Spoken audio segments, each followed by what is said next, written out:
Look what we have here, another diversity hire pretending she belongs, Richard Steinberg sneered, grabbing Amara Williams by the shoulder and dragging her toward the auction stage. The billionaire's grip tightened as he forced the priceless Guarneri violin into her hands. You want equality so badly. Here's your shot, sweetheart. Play something classical for your betters. His cronies erupted in cruel laughter as phones emerged throughout the Metropolitan Arts Center's ballroom. Steinberg leaned closer, his voice a venomous whisper that carried across the silent room. When you embarrass yourself up there, remember, you asked for this. Your people always do. Amara stood trapped in the spotlight, her catering uniform wrinkled where his fingers had grabbed her. The $3 million instrument felt impossibly heavy in her shaking hands. Tick-tock! Steinberg called out, stepping back with theatrical flourish. We don't have all night for your little minstrel show. The first note that escaped her violin silenced every cruel laugh in the room. Have you ever witnessed humiliation transform into the most powerful form of justice? 3 hours earlier, Amara Williams had tied her hair back in the cramped employee break room of Manhattan's most exclusive catering company, her reflection staring back from a cracked mirror that had seen better days. At 28, she moved with the practiced efficiency of someone who'd learned to navigate spaces where she wasn't welcome. Her grandmother's medication bottles rattled in her purse, a daily reminder of why she endured the subtle slights and barely concealed contempt that came with serving New York's elite. The Arts for All charity gala represented everything Amara had once dreamed of joining, not serving. The irony wasn't lost on her that tonight's event raised money for inner-city music programs, while the very people who needed those programs remained invisible, relegated to carrying trays and clearing plates. She'd watched these same socialites write checks for causes they'd never personally encountered, their generosity stopping at the service entrance. Richard Steinberg's reputation preceded him into every room he entered. The 52-year-old tech mogul had built his empire on the backs of brilliant minds he systematically underpaid, particularly those who didn't look like him. His public persona championed meritocracy and colorblind hiring. But the diversity lawsuit his company had quietly settled 6 months ago told a different story. The settlement papers, leaked to industry blogs, revealed a pattern of humiliating talented employees of color until they quit, rather than face prolonged legal battles they couldn't afford. Tonight, Steinberg sat at table 1, a position he'd purchased with his $5 million donation. The amount guaranteed him influence over which programs received funding, and his track record suggested the money would flow toward institutions that already served privileged communities. He'd arrived 40 minutes late, keeping the entire ballroom waiting because punctuality was for people who needed to impress others. The evening's centerpiece sat on the auction stage like a sleeping beauty, a 1947 Guarneri del Gesù violin worth $3.2 million. The instrument had been donated by an anonymous collector specifically to raise funds for the Metropolitan Youth Orchestra, a program that provided free instruments and lessons to children in underserved communities. The violin represented hope, a chance for talented young musicians to touch greatness, even if they could never own it. Amara had circled that stage 3 times during setup, her fingers unconsciously moving through scales she hadn't played in 2 years. The muscle memory remained strong, hidden beneath the calluses from her 3 jobs. She'd trained at Juilliard on a full scholarship, her talent so undeniable that even the most traditional professors couldn't ignore it. But talent didn't pay for emergency surgery, and dreams didn't keep the lights on when medical bills mounted beyond imagination. The night her grandmother collapsed, Amara had been preparing for her senior recital. The piece was Mendelssohn's Violin Concerto in E minor, the same concerto that had earned her the scholarship, the same music that had once made her believe she could transcend the limitations others placed on her future. Instead, she'd withdrawn from school, sold her violin, and learned that survival sometimes meant sacrificing the very thing that made life worth living. Steinberg's table had been demanding all evening. Extra champagne, special dietary requests that weren't actually special, and the kind of casual rudeness that wealthy people inflicted on service staff because they could. He'd already sent back his appetizer twice, not because anything was wrong with it, but because making the black waitress return to the kitchen repeatedly seemed to amuse his companions. These people have no work ethic, he'd announced loudly enough for Amara to hear as she approached with his third replacement dish. Always looking for handouts instead of earning their place. The comment hit its target. Amara's grandmother had worked 2 jobs her entire life, cleaning office buildings at night and watching neighbors' children during the day. Amara herself worked catering on weekends, taught private music lessons on weekdays, and picked up overnight shifts at a 24-hour diner when medical bills demanded it. But to Steinberg and his circle, her existence boiled down to a stereotype they could dismiss without thought. As the evening's auction began, the violin's case was opened with ceremonial reverence. The instrument's varnish caught the chandelier light, and its curves seemed to promise music that could move souls.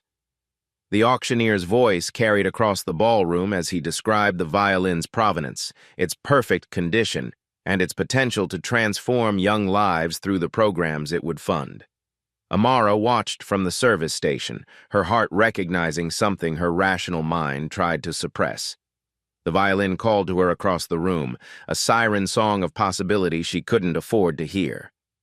The moment arrived with the casual cruelty that only absolute privilege could produce. Steinberg had been watching Amara throughout the auction, his eyes tracking her movements like a predator studying prey. When she approached his table to refill water glasses, he struck. "Wait right there, honey," he commanded, his voice cutting through the auctioneer's presentation. The entire ballroom's attention shifted as he stood, his imposing frame towering over her. "I have an idea that'll really test this whole diversity in the arts nonsense." Amara froze, the water pitcher heavy in her hands. She'd served enough of these events to recognize the warning signs, but escape was impossible with 300 pairs of eyes suddenly focused on her. "Ladies and gentlemen," Steinberg announced, gesturing toward the violin on stage, "we keep throwing money at programs for underserved communities, but do we actually know if these people have any real talent?" His smile was razor-sharp. "Here's our chance to find out." He grabbed Amara's elbow, his fingers digging into her arm hard enough to leave marks. "Since you're here serving the people who actually contribute to society, why don't you show us what all that diversity training money bought us?" The auction house representative looked mortified. "Mr. Steinberg, the violin isn't—" "I'll double my donation," Steinberg interrupted, his grip tightening on Amara's arm. $10 million if she can play one complete piece without embarrassing herself. But when she fails, and we all know she will, I want everyone here to remember that merit matters more than melanin. Cruel laughter rippled through his table as phones emerged from evening bags. This was entertainment now, a spectacle for social media. Amara felt the familiar weight of being reduced to a symbol, a representative of her entire race forced to prove her worthiness to people who'd already decided her value. "What's it going to be, sweetheart?" Steinberg's voice dripped with false concern. "Are you going to admit you're just here to serve, or are you brave enough to humiliate yourself in front of New York's finest?" The violin waited on stage, $3 million of carved wood and possibility. Amara looked at it, then back at Steinberg's expectant sneer. Her voice, when it came, was steady despite her trembling hands. "I'll play." The walk to the stage felt like a death march through enemy territory. Every step echoed in the sudden silence as Manhattan's elite turned in their chairs, phones already recording what they expected to be a viral humiliation. Amara's heart hammered against her ribs, but her stride remained steady, a defiance born from years of surviving spaces designed to break her spirit. Steinberg followed close behind, his voice a constant stream of poison. "This should be educational for everyone," he announced to the crowd. "Sometimes reality checks are exactly what people need." The auction house representative hovered nervously by the violin case, his face pale with the knowledge that careers could be ruined by whatever happened next. "Miss, perhaps we should—" "Let her touch it," Steinberg interrupted with theatrical magnanimity. "I want no excuses when this goes exactly as we all expect." Amara reached the stage and paused before the open case. The Guarneri del Gesù lay there like a sleeping legend, its amber varnish glowing under the spotlights. Her hands, steadier now, lifted the instrument with the reverence it deserved. The weight was perfect, the balance exactly what her muscle memory craved. "Careful with that," Steinberg called out, his voice carrying clearly through the sound system. It's worth more than you'll earn in your lifetime. Actually, it's probably worth more than your entire bloodline will ever contribute to society." The crowd shifted uncomfortably, but no one spoke up. This was their world, their rules, their entertainment. Amara tested the violin's tuning with gentle precision, each adjustment revealing the depth of her knowledge. Her posture transformed as she positioned the instrument. Back straight, chin rest settled perfectly, bow held with professional grace. The change was so complete that several musicians in the audience leaned forward, recognizing something they hadn't expected to see. "Choose something simple," Steinberg taunted, settling into a front-row seat like a Roman emperor awaiting gladiatorial combat. "We wouldn't want you to attempt something beyond your capabilities." But Amara had already made her choice. Not just the piece she would play, but the battle she would fight. This wasn't about Steinberg anymore. This was for every talented person who'd been told they didn't belong, every dreamer forced to serve those who'd inherited their opportunities. She raised the bow to the strings, closed her eyes, and found her center in the silence before the storm. The first note emerged like a prayer answered by angels. Bach's Air on the G string floated across the Metropolitan Arts Center with such crystalline purity that conversations died mid-sentence.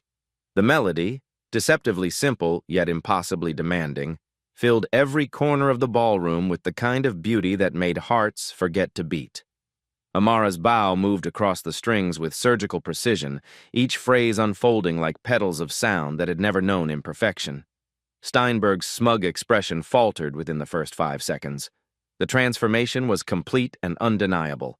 The nervous waitress had vanished, replaced by a virtuoso whose every movement spoke of years spent in pursuit of musical perfection.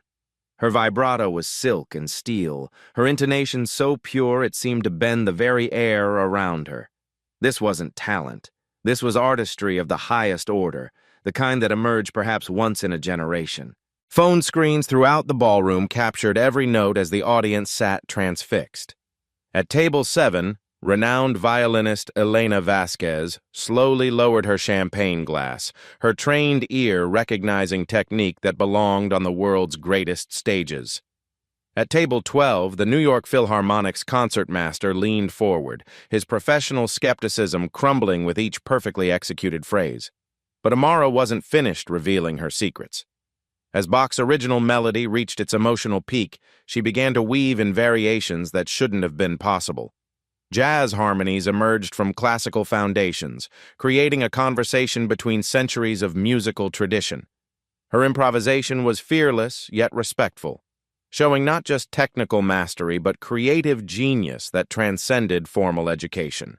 She was speaking multiple musical languages simultaneously, proving that talent didn't recognize the boundaries others tried to impose. The violin itself seemed to come alive in her hands, the Guarneri's legendary voice, which had remained silent for months in its display case, sang with renewed purpose. Every note carried the weight of 3 centuries of musical history, channeled through an artist who understood that great instruments demanded great souls to unlock their secrets. Steinberg shifted uncomfortably in his front-row seat, his companions exchanging glances that spoke volumes. This wasn't going according to plan. The humiliation they'd anticipated was transforming into something else entirely, a revelation that threatened everything they believed about who deserved to touch greatness. "Impossible," one of his table-mates whispered, loud enough to be caught by nearby phones. Where did she learn to play like that? The answer was written in every movement of Amara's body. This was Juilliard training, conservatory discipline, and natural gifts honed through years of dedication. But more than that, this was the voice of someone who'd been silenced, finding her power again. Each note carried the weight of dreams deferred but never destroyed. As the piece moved toward its conclusion, Amara opened her eyes for the first time since beginning. Her gaze found Steinberg's face and held it, her expression serene yet unmistakably defiant. She wasn't playing for his approval or anyone else's. She was playing because the music demanded to be heard, because talent refused to be buried beneath the weight of others' limitations. The final phrase emerged like a blessing. Bach's genius filtered through a soul that understood both suffering and transcendence. The last note hung in the air for what felt like eternity, a perfect sphere of sound that seemed reluctant to fade. When silence finally returned to the ballroom, it carried a weight that hadn't been there before. 8 seconds passed before the first person began to clap. Then the Metropolitan Arts Center erupted. The applause wasn't polite charity gala acknowledgement. It was the thunderous recognition reserved for moments that changed everything. People leaped to their feet, their phones forgotten as they surrendered to the raw emotion of witnessing something extraordinary. Shouts of "Brava!" echoed from the musicians' tables, while tears streamed down faces that had seen everything but had never seen this. Steinberg remained seated, his face a mask of confusion and something approaching fear. The narrative he'd constructed, the comfortable story that allowed him to dismiss entire populations, lay in ruins at his feet. The applause continued, wave after wave of recognition that threatened to drown his worldview entirely. But the most telling moment came from an unexpected source. Steinberg's own wife, Patricia, stood slowly at their table, her hands coming together in applause that grew stronger with each beat. Her eyes, when they met her husband's, carried a message he'd never seen there before: shame. Deep, undeniable shame for the man she'd married and the values she'd allowed him to represent. Social media was already exploding.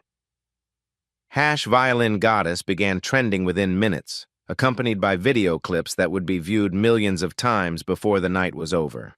Comments poured in from around the world, each one a small rebellion against the assumption that talent belonged to any particular group or class. "Who is she?" dominated the live streams. "This is why representation matters. When prejudice meets perfection." The auction house representative approached cautiously, his earlier nervousness replaced by something approaching awe. Professional musicians were leaving their seats to get closer to the stage, their trained eyes studying Amara's technique, their ears still processing what they'd just witnessed. Elena Vasquez was among them, her face wearing the expression of someone who'd just solved a mystery that had been troubling her for years. She moved through the crowd with purpose, her recognition of Amara's playing style triggering memories she thought she'd filed away forever. But Amara remained on stage, the violin still cradled in her arms like a long-lost friend. The applause washed over her, but her eyes stayed fixed on Steinberg's face. She watched him struggle to process what had just occurred, saw him search desperately for some way to diminish what couldn't be diminished. When he finally stood, his movement cutting through the continued ovation, his voice carried a new edge, one that spoke of a man whose comfortable assumptions had just been obliterated in public. "Very impressive," he said, his tone managing to make the compliment sound like an insult.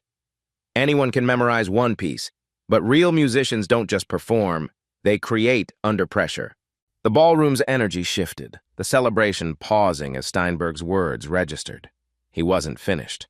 The humiliation he'd planned to inflict on Amara had backfired spectacularly, but men like Richard Steinberg didn't accept defeat gracefully. They doubled down. "Let's see if you can handle something that actually requires skill," he continued, his voice growing stronger as he found his footing in familiar cruelty. "Something you can't possibly have prepared for." The trap was being reset, but this time, everyone in the room could see it coming.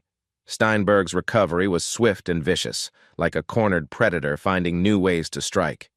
The applause had barely faded when he strode toward the stage with renewed purpose, his earlier shock transformed into something far more dangerous: calculated malice. "That was a lovely dinner theater," he announced, his voice cutting through the lingering appreciation. "But anyone with YouTube and enough practice time can memorize a pretty song." He gestured dismissively toward Amara, who still stood on stage with the violin. "Real musicians prove themselves under real pressure." From his jacket, he produced a folded sheet of music with the theatrical flourish of a magician revealing his trick. "Mozart's Violin Concerto No. 3 in G major. First movement, sight reading only." His smile was razor-sharp as he held up the pages. "Let's separate the performers from the pretenders." The ballroom's energy shifted instantly. Musicians in the audience exchanged worried glances. They recognized what Steinberg was demanding. Mozart's Third was a notorious test piece, filled with technical landmines that could destroy even seasoned professionals. Sight reading it was something typically reserved for conservatory final exams, not public humiliation attempts. But as Steinberg climbed the stage steps, His true cruelty revealed itself. Under the bright spotlights, the sheet music in his hands was clearly damaged. Coffee stains obscured entire measures. Tears had removed crucial passages, and water damage had made key sections completely illegible. This wasn't an accident. It was sabotage disguised as a challenge. "Oops," he said with mock concern, holding up the ruined pages for the audience to see.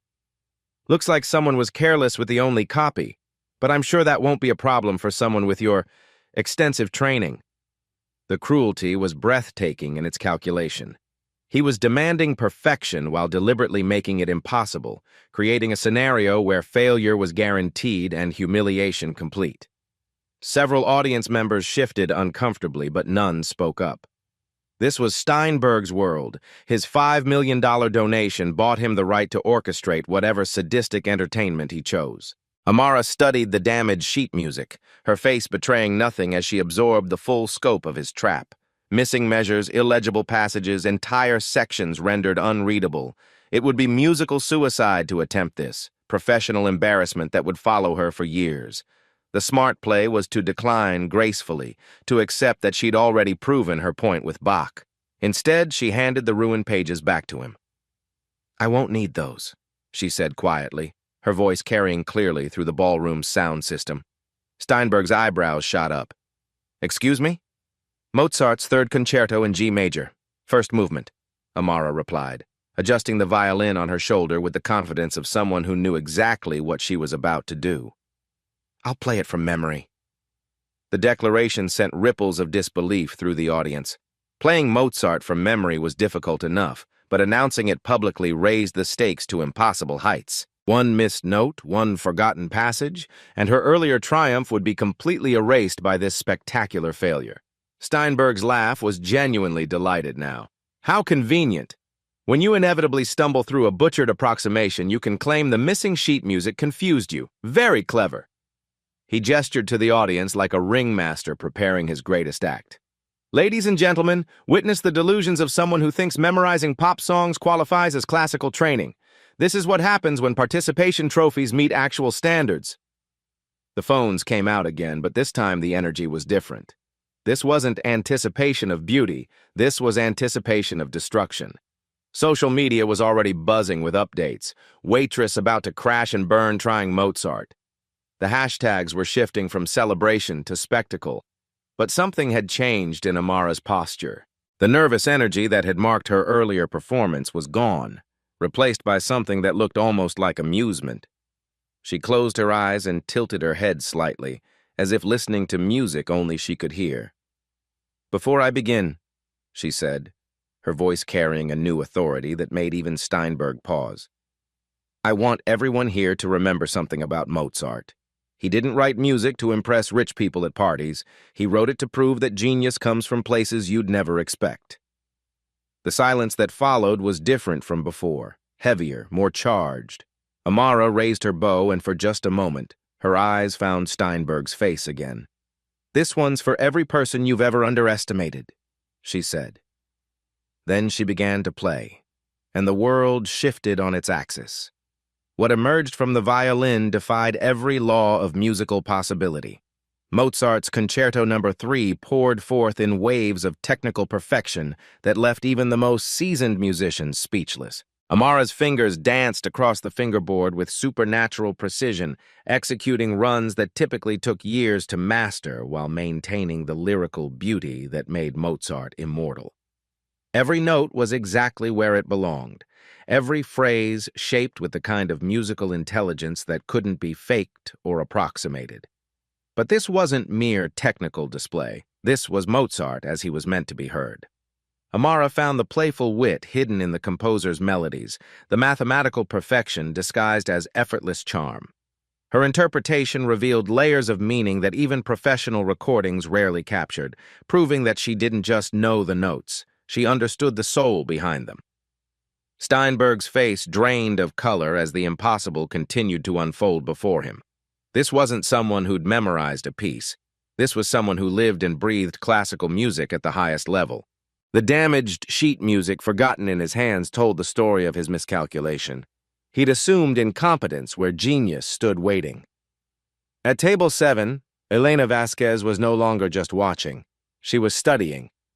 Her trained eye caught every subtle detail of Amara's technique, every fingerwork pattern that spoke of world-class training. The recognition in her face grew stronger with each passing measure, pieces of a puzzle falling into place with each perfectly executed passage. The audience was beyond applause now. They sat in stunned silence, afraid that any sound might break the spell being woven around them. Phones recorded frantically, but their owners were too mesmerized to check the screens. This was the kind of performance that people would claim they'd witnessed for the rest of their lives. Social media exploded in real-time wonder. Comments flooded in faster than platforms could process them. This is impossible. Where has she been hiding? I'm crying actual tears. #Violin Queen forever. As the movement reached its triumphant conclusion, Amara's bow swept through the final flourish with authority that belonged on the world's greatest stages. The last note rang pure and true, hanging in the air like a challenge to anyone who'd ever doubted that excellence could emerge from unexpected places. The silence that followed lasted exactly 7 seconds, long enough for everyone present to understand that they'd witnessed something that would change how they saw the world forever. The applause that erupted should have ended everything. Standing ovations swept across the ballroom like wildfire, with even the most skeptical audience members rising to their feet in stunned recognition. But Richard Steinberg wasn't finished. Humiliation had only sharpened his cruelty into something far more dangerous. "Stop!" he bellowed, his voice cutting through the celebration like a chainsaw. "Stop this ridiculous charade right now!" The applause faltered, confusion rippling through the crowd as Steinberg stormed across the stage. His face was flushed red with rage, his carefully maintained composure finally cracking under the weight of his demolished assumptions. "You think I'm stupid?" he snarled, jabbing his finger inches from Amara's face. "You think any of us are stupid? This whole thing was planned from the beginning." He spun to face the audience, his voice rising to a roar. She obviously had this music memorized before tonight. Probably been practicing for weeks, waiting for exactly this moment to pull off her little sob story performance. Murmurs of uncertainty began to spread through the crowd. Steinberg was a master manipulator, and he knew exactly which doubts to plant and how to nurture them into full-blown suspicion. "Look at her!" he commanded, gesturing wildly at Amara. "Look at those hands! Those aren't waitress hands, those are musician hands!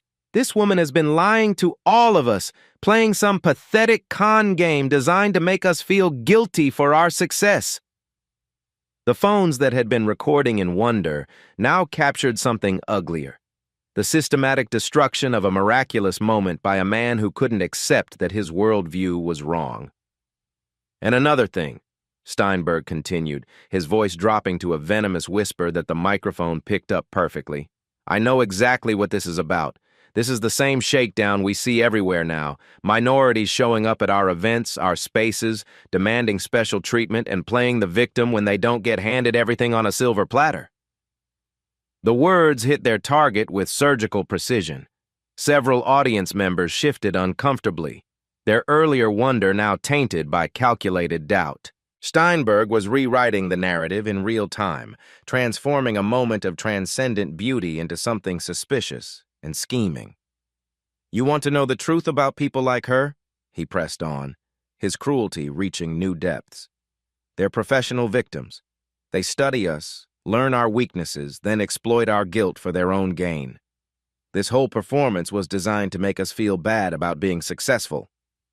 From the back of the ballroom, Amara's catering manager appeared, his face pale with panic. Marcus Carter had built his business serving New York's elite, and his entire livelihood depended on maintaining their goodwill. Seeing his employee at the center of this explosive confrontation was his worst nightmare realized. "Miss Williams," Marcus called out, his voice carrying the authority of someone used to crisis management. "Please step away from the instrument and return to work immediately." The words landed like physical blows. Amara stood on stage, still holding the violin, caught between the transcendent moment she'd just created and the brutal reality of her economic vulnerability. One phone call from Steinberg could destroy not just her job, but Marcus's entire business. "That's right," Steinberg said, sensing victory. "Back to where you belong. and take your little performance art project with you. But his cruelest blow was still coming. He leaned closer to the microphone, ensuring every word would be captured for the viral videos already spreading across social media. "You know what the real tragedy is here?" he said, his voice dripping with false sympathy. "There are probably dozens of actually talented musicians, real musicians from good families with proper training, who will never get opportunities because spots are being handed out to diversity cases like this." The accusation hung in the air like poison gas. He was suggesting that Amara's very presence was theft, that any success she achieved came at the expense of someone more deserving. It was the kind of dog-whistle racism that his crowd understood perfectly, disguised as concern for fairness and merit. Social media began to fracture in real time. The hashtags that had celebrated her moments before now battled with new ones. #diversity scam, #professional victim, #where did she come from. The beautiful moment was being consumed by the very ugliness it had seemed to transcend. Amara stood frozen, the violin suddenly feeling impossibly heavy in her hands.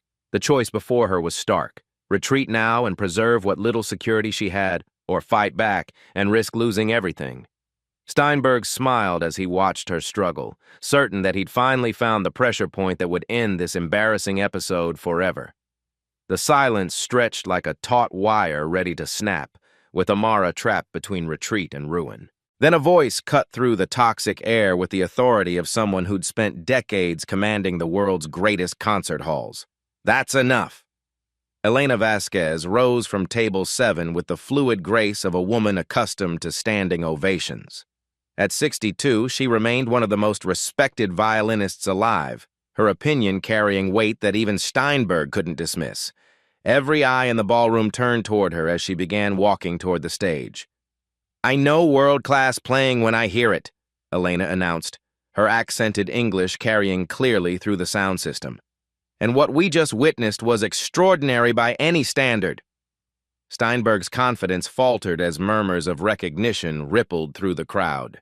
Elena Vasquez wasn't some bleeding-heart liberal. She was a musical legend whose endorsement could launch careers or end them with a single word. "Furthermore," Elena continued, reaching the stage with measured steps, "I know this young woman personally. Amara Williams was one of my students at Juilliard from 2019 to 2022, full scholarship, top 5% of her class. I wrote her recommendation letters myself." The revelation hit the ballroom like a thunderclap. Steinberg's face went ashen as his carefully constructed narrative crumbled in real time. This wasn't some diversity hire or professional victim. This was a Juilliard-trained virtuoso whose credentials were now being verified by one of classical music's most respected figures. Elena reached into her evening bag and produced her phone, swiping through photos with the practiced ease of a grandmother showing off family pictures. Here she is at her sophomore recital. Here's her junior year masterclass with Itzhak Perlman. And here, she held up the phone for the cameras to see, is her acceptance letter to the Vienna Philharmonic's Young Artist Program dated March 2022. The photo showed a beaming Amara holding an official letter bearing the Vienna Philharmonic's seal. The program Elena referenced was legendary. Only 6 violinists worldwide were selected each year, and graduates typically went on to join the world's most prestigious orchestras. She declined the position, Elena continued, her voice carrying both pride and sadness, because her grandmother needed emergency surgery, and the family couldn't afford both the medical bills and her living expenses in Vienna. The human story behind Amara's absence from the classical music world began to crystallize for the audience. This wasn't failure or lack of talent. This was sacrifice of the highest order, choosing family over personal glory in a way that made her musical gifts even more profound. Dr. Jonathan Mitchell, principal violinist for the New York Philharmonic, stood at table 12. "I remember her audition tape," he called out, his voice carrying the weight of professional validation. "We discussed bringing her in for our fellowship program. Elena's right. She's conservatory level, possibly beyond." More voices joined the chorus of recognition. Sarah Kim, a music critic for the New York Times who'd been live tweeting the evening, held up her phone. "My followers are sending me performance videos of Amara from her Juilliard days. She was already being compared to the greats before she was 25. The The social media tide was turning rapidly. Amara Williams began trending alongside Juilliard prodigy and classical genius. Comments flooded in from musicians around the world who remembered her performances, her competition victories, her promise that had seemed to vanish into thin air. But the most devastating blow to Steinberg's credibility came from an unexpected source: his own table. Patricia Steinberg stood slowly, her face pale but determined. In her hands, she held her own phone, displaying a charity organization's website. "Richard," she said, her voice carrying across the silent ballroom, "the Harmony Foundation, the charity I've been running for the past 5 years, the one that provides instruments to underprivileged children. Amara has been volunteering with us for 2 years, teaching violin to kids in Harlem and the Bronx, for free." The final piece of Steinberg's narrative collapsed. Not only was Amara legitimately trained and extraordinarily talented, but she'd been giving back to her community even while struggling to survive economically herself.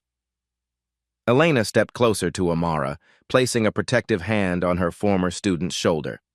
"What you've witnessed tonight isn't a scam or performance art," she declared, her voice ringing with finality. "It's what happens when privilege tries to crush excellence, and excellence refuses to be silenced." The ballroom erupted in applause again, but this time it carried a different energy. Not just appreciation for musical beauty, but recognition of justice being served.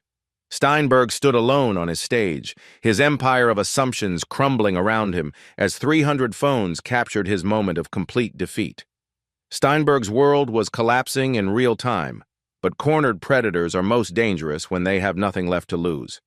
His face cycled through rage, humiliation, and finally settled on something far more sinister: the cold calculation of a man preparing to burn everything down rather than accept defeat.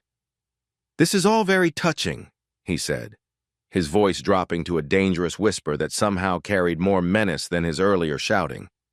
"But words are cheap, and stories can be fabricated. If she's really as good as you all claim, then let's put it to the ultimate test." He gestured toward the back of the ballroom where the evening's scheduled entertainment waited, a full chamber orchestra hired for the gala's closing ceremony. 12 world-class musicians sat with their instruments, having watched the entire drama unfold with professional fascination. "Beethoven's Violin Concerto in D major," Steinberg announced, his challenge echoing through the suddenly tense ballroom. "Full orchestral accompaniment. No sheet music, no preparation, no excuses. If she can perform at the level you're all claiming, this should be child's play." The audacity of the demand sent shockwaves through the musical community present. Beethoven's Violin Concerto was considered one of the most technically and emotionally demanding pieces in the classical repertoire. Performing it with a full orchestra required not just individual brilliance, but the ability to lead and collaborate with other musicians in real time. It was a test typically reserved for the most elite concert soloists in the world. Elena's face went pale. "Richard, that's completely unreasonable. Even seasoned professionals wouldn't attempt that without rehearsal time." "Then she should decline gracefully," Steinberg interrupted, his smile returning with renewed cruelty. "But let's make this interesting. My entire $10 million donation, the money that funds all these precious diversity programs you care so much about, against a simple public admission." He paused dramatically, ensuring every phone in the room captured his words.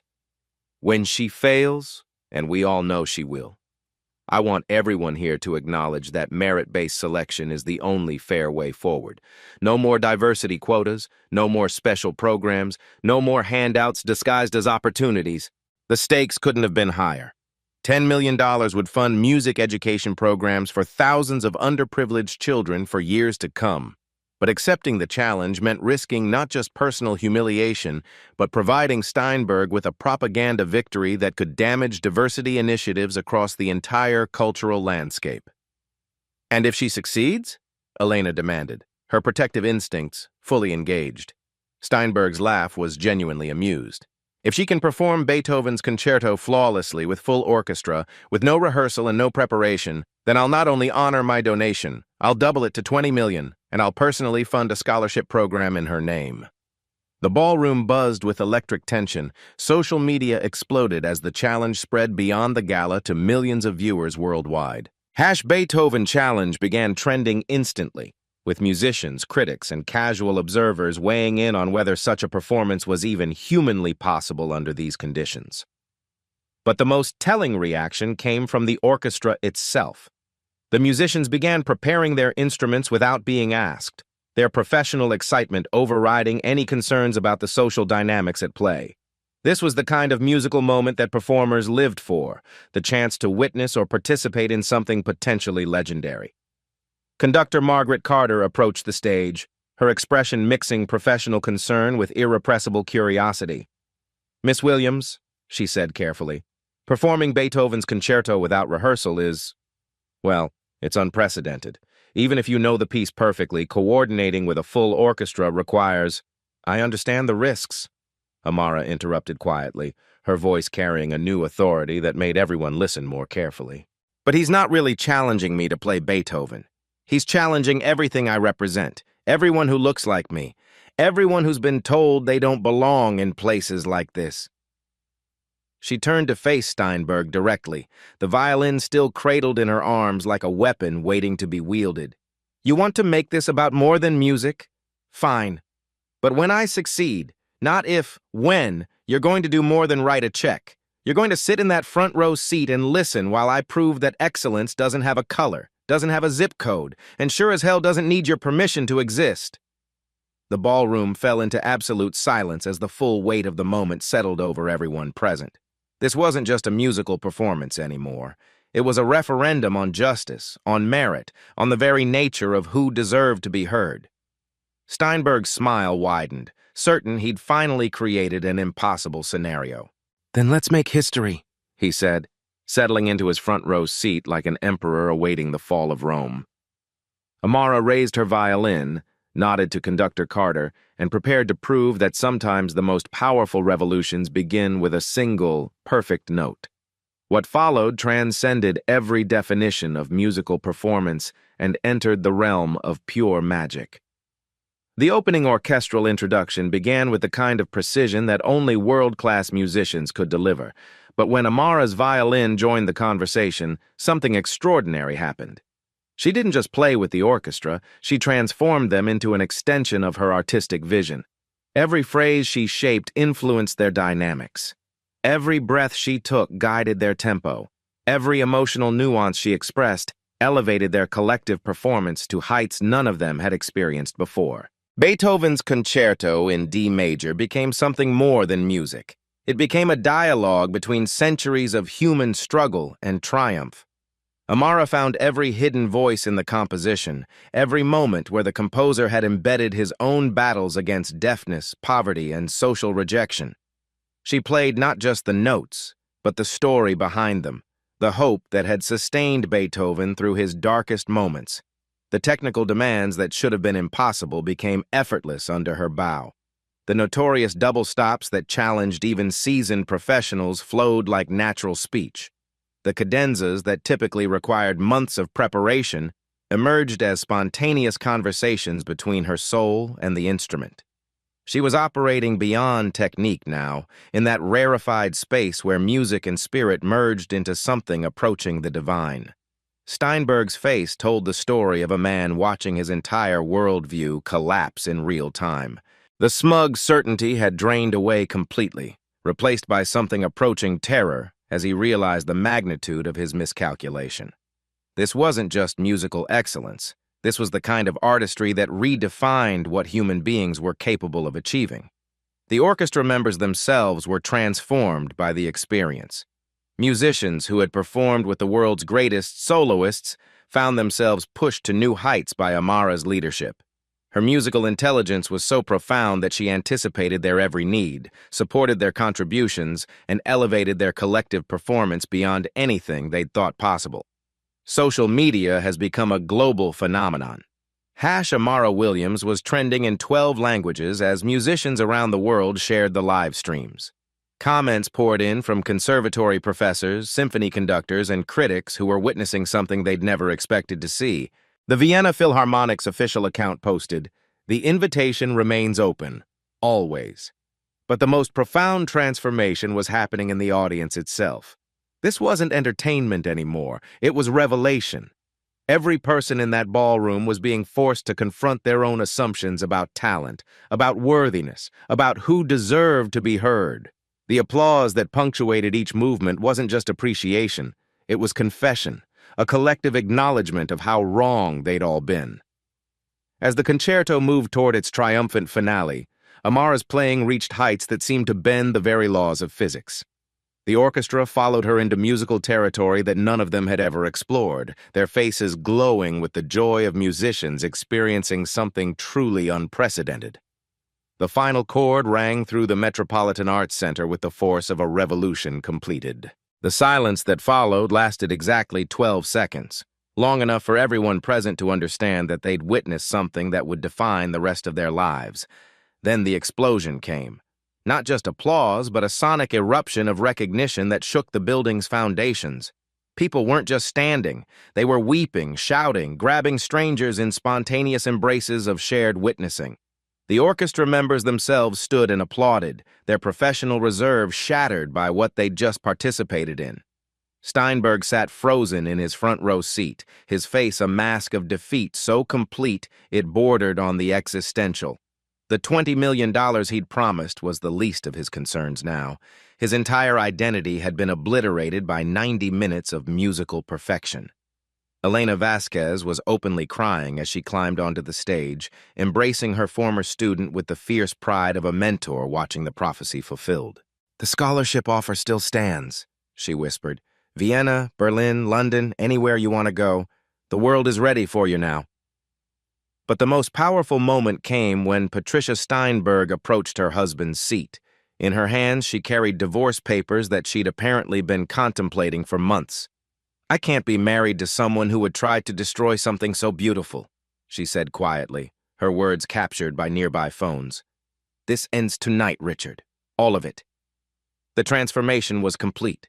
Justice hadn't just been served, it had been delivered with such overwhelming beauty that even its targets couldn't deny its power. As the crowd continued its thunderous appreciation, Amara stood center stage, still holding the violin that had become her instrument of revolution, and smiled with the quiet satisfaction of someone who'd just changed the world. 6 months later, Amara Williams stood in the wings of Carnegie Hall, adjusting the collar of her midnight blue concert gown. The sold-out venue buzzed with anticipation as audience members took their seats for what critics were calling the most anticipated classical debut in a generation.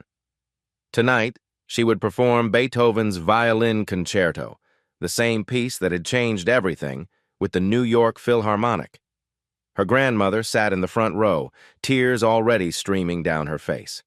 The surgery had been successful, funded by a GoFundMe campaign that had raised over $2 million from people around the world who'd been moved by that viral night at the Metropolitan Arts Center. Next to her sat Elena Vasquez, whose mentorship had resumed immediately after the gala, and Marcus Carter, whose catering business now specialized in events celebrating diversity and inclusion. The Guarneri violin, the same instrument that had given voice to her revolution, now belonged to the Amara Williams Foundation, established with Steinberg's $20 million donation. The foundation provided instruments and training to talented young musicians regardless of their economic background, ensuring that no one would have to choose between dreams and survival the way she once had. Richard Steinberg's empire had crumbled within weeks of that night. Corporate sponsors abandoned him, his board of directors forced him out, and his company now operated under new leadership committed to genuine diversity initiatives. He'd become a cautionary tale about the dangers of underestimating people based on prejudice. But perhaps the most profound change was cultural. #Amara Williams had become more than a hashtag. It had become a movement. Music schools reported unprecedented applications from underrepresented communities, while corporations scrambled to examine their own biases in hiring and promotion practices. As the lights dimmed and she walked onto the Carnegie Hall stage, Amara carried with her the dreams of everyone who'd ever been told they didn't belong. The thunderous applause that greeted her entrance wasn't just for her, it was for every person who'd chosen excellence over acceptance, who'd refused to let others define their worth. She raised her violin, found her center in the expectant silence, and prepared to remind the world once again that true talent recognizes no boundaries.